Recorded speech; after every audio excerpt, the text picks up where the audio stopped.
I got a new customer last week. Yay! It was a mum. It was a mum in my daughter's playground. It was a mum in my daughter's playground, and I've never done her hair before. It was a mum in my daughter's playground. I've never done her hair before, but she had her hair in an updo. And in the updo, I could see every single nano ring. It was blonde hair with black rings. Oh, so you can imagine what that did to my soul. You can imagine what that would do to any extensionist soul.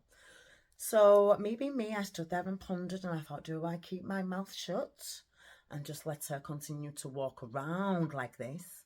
Or do I fulfill my pledge as an educator and an inventor and a hair extensionist and approach this lady very subtly in love and explain to her that there is another way?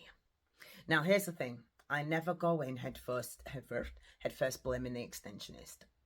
There's no space for that. And the reason being is we know full well what clients can be like. They will come back in their own sweet time. They will come back when they are good and ready. They will not come back when you advise. Oh no, that'd be too easy.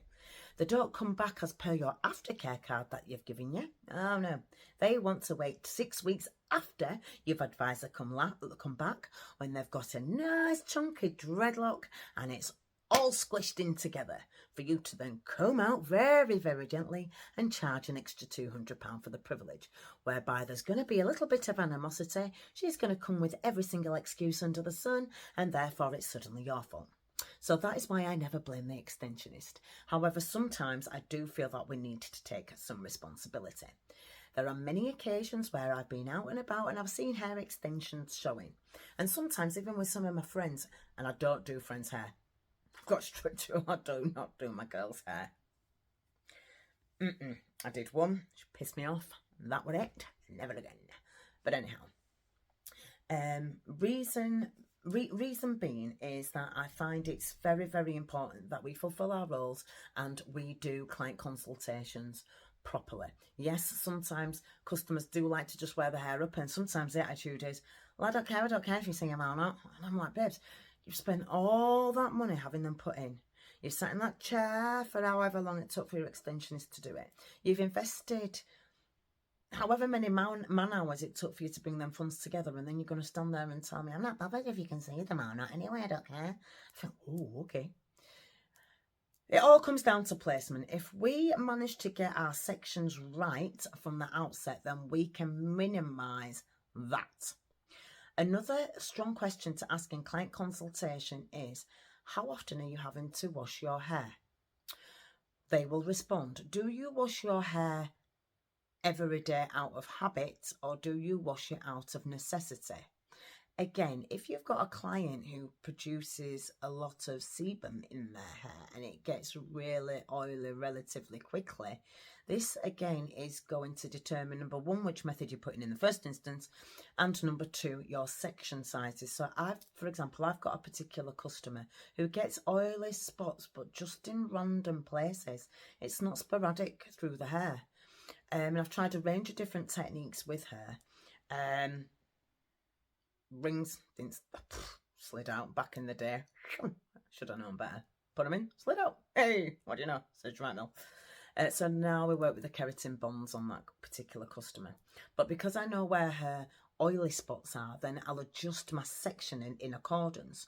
So I know that when she goes to wear her hair up, sometimes at the back it can be at the very, very base row, where just not far from your baby hairs, about an inch up, it can get a little bit oily there, so that when she goes to wear her hair up, I don't want to be able to see any extensions whatsoever. I want her to be totally free and confident that Mel has done such a sterling job that I can wear my hair in any which way, any shape or form, any direction, and not one single ring's going to be seen.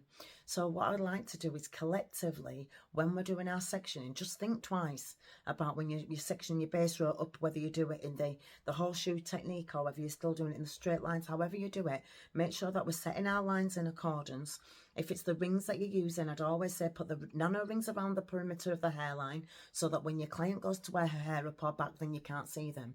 If we're messing with the celebrity weave, for argument's sake, again, depending on the thickness of the client's hair, I'm either going to set it up a little bit higher, or I'm going to mix and match with the nano rings around the baselines, and then thicken up the sections in the middle and midsection with weft, and then maybe finish with the nanos on the top and around the perimeter as well.